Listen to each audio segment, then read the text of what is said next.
Most biblical scholars agree that Jesus himself spoke about coming back to the earth a second time, what's commonly referred to as the second coming. In the Gospel of Matthew, Jesus is quoted as saying that we shall see the Son of Man coming in the clouds with power and great glory. But what it doesn't say is that he'll arrive in Siberia. And yet, that's where one isolated religious community believes he has landed. Clarissa Ward now reports from the heart of Russia with the latest instalment of our series, Faith Matters.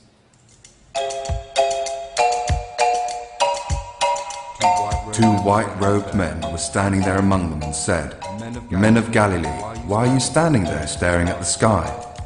Jesus has gone away to heaven, and someday, just as he went, he will return."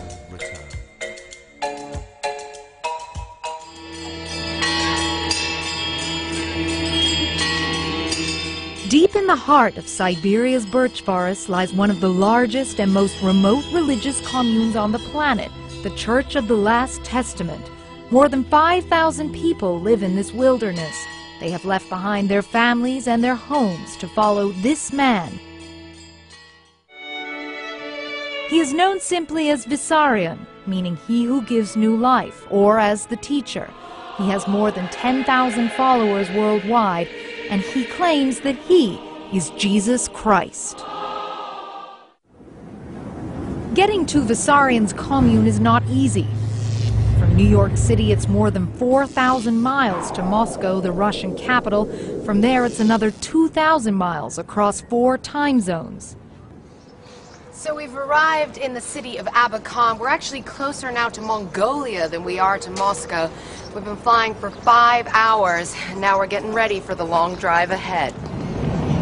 Abakan is a bleak city dotted with crumbling Tsarist buildings and Soviet-style blocks. It's also the nearest town to Vissarion's base. Certainly everyone here knew who he was, but they didn't seem to like him much. Так как он себя представляет полубогом, это все ложь, по моему мнению. Я слышала о том, что там и голодом они сидят, выращивают какие-то овощи. Once out of the city, the drab concrete of Abakan gives way to rich rolling plains and clear rivers. After hours on the road, we reach Petropavlskaya, where more than 80% of the residents are followers of Vissarion. Life here is very basic. The followers are strict vegetarians and they don't smoke or drink. The houses and churches are built from wood by hand. There are few cars and most energy comes from windmills and solar panels. At the follower school, young boys are taught how to build model ships and young girls learn crochet and singing. If you're happy and do not enter in the shot, if you're happy and do not do not. Surrounded by such beautiful nature, it seems an idyllic place for a child. But the portraits of Vissarion that adorned every wall were difficult to ignore. Christmas here has been abolished and replaced by a new celebration on Vissarion's birthday. The biggest holiday of the year takes place on August 18th, the anniversary of the teacher's first sermon.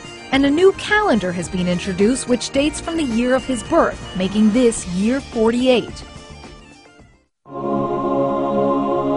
Vissarion was born Sergei Torop in 1961. Up until his revelation, he worked as a traffic cop in southern Russia. He started the Church of the Last Testament in 1991, the same year as the collapse of the Soviet Union. It was a desperate and chaotic time. After decades of religious oppression, suddenly thousands of new religions and sects burst onto the scene, all claiming to have the answers that people were so hungrily craving. The next day we continued driving, bumping along rutted roads thick with white butterflies. We stopped by the river to talk to Siegfried Warner, who left his home in Germany to move here. Many of Vissarion's followers are educated people from all over Europe. They used to work as engineers, teachers. There's even a Belarusian deputy minister. It's all about Vissarion. I had an experience when I went from Italy. He embraced me very warmly. He took my hand, and then my heart spoke. And that was a time when I never doubted again that he was a Christ. This was a community where people followed their hearts more than their heads. So we've been driving along about 3 hours, and that's as far as the road goes, so the rest of our journey is going to be on foot. The trek through the Siberian forest known as the taiga is brutal. Massive mosquitoes swarm menacingly overhead and ticks are everywhere. Unsurprisingly, almost 2/3 of Vissarion's followers have been infected with Lyme disease. The group eschews modern medicine, relying instead on holistic remedies. One of the teacher's 60 commandments declares, in most cases, illness is punishment for an inability to keep one's flesh in harmony with nature. In the 1990s, there were reports that some of his followers died after refusing medical attention. After hours of walking, we finally reached Abode of Dawn, a small settlement where 250 of Vissarion's most devout followers live, 4 miles from the nearest road and just a couple of miles below the teacher himself. At this point, we were assigned minders who monitored our movements until we left. The villagers in Abode of Dawn follow an almost entirely vegan diet, largely based on what they can grow themselves. When they move here, they give the church their pensions and whatever possessions they may have. In return, they receive basics such as sugar, buckwheat, and flour. No money is used within the community, but they are given an allowance of 300 rubles, about $12 a month. The followers here were even more zealous when talking about the teacher. Когда я его увидела, у меня душа сразу узнала.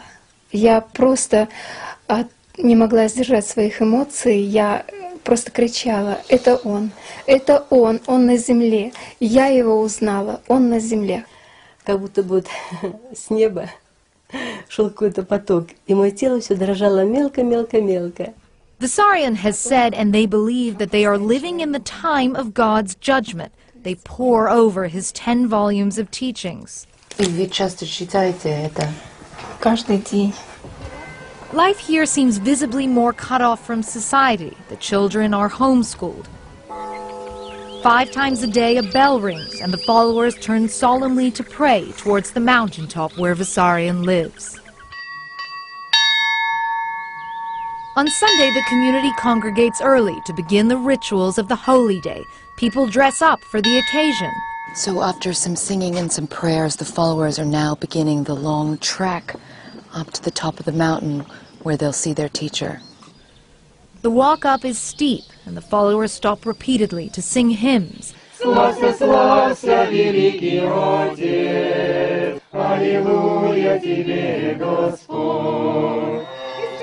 Once at the top of the mountain, they gather at an altar for more songs and prayer.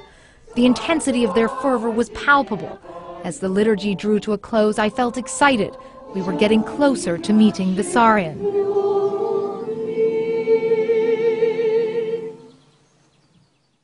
It was time. Меня зовут Клариса. Очень приятно.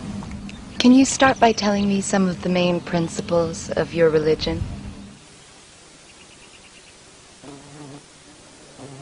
Такие же, как и у всех религий. Любить, учиться друг друга люди должны. Are you Jesus Christ? Этот ответ не нужен. What sort of a relationship do you have with your followers? Они учатся. Стараются следовать всему, что я им открою. Do you believe in Judgment Day? Есть время. Определенный период времени, за который должна решаться судьба человеческого общества всего на Земле. Этот период идет. Уже идет. Maybe you could just tell me something that interests you or our viewers, something that you think might interest Americans. Мне ничего не интересно говорить. Для них еще время не пришло. He wouldn't elaborate on what will happen at the end of the period of judgment, nor when that would be. For Vissarion, conventional calendars are meaningless. It seemed the interview was over before it began. I hadn't expected Jesus to be a man of so few words. Leaving, I noticed a quad bike parked out front. It seemed ironic when his followers were trekking up and down the mountain. I felt inexplicably disappointed, and I wondered about what the future would hold for his devoted community. Yet the number of Vissarion's followers continues to grow as more and more people abandon their lives and flock to this small corner of the world and to this chameleon of a man. Vissarion, the teacher, Jesus Christ, or perhaps just Sergei Tarup, the self-proclaimed Messiah of Siberia. I'm Clarissa Ward for Nightline in Siberia, Russia.